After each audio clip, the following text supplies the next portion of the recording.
Hello guys, today I want to show you how to use Cloudflare Zero Trust and to connect successfully. First, head over to Cloudflare and log into your account. Now head over to Zero Trust on the left sidebar, click on it.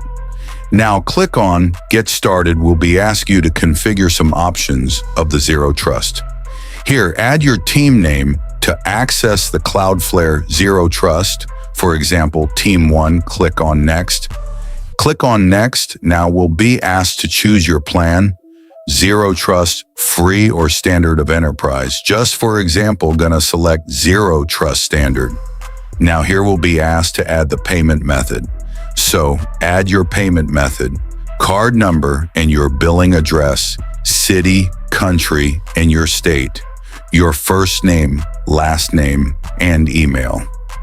And you'll be asked also to configure some options. The people who got access to your Zero Trust account and other relevant options. Make sure you get attention here to give access to only the people you selected before buying this Zero Trust subscription. So that's it, guys. If you found this video helpful, please consider to like and subscribe.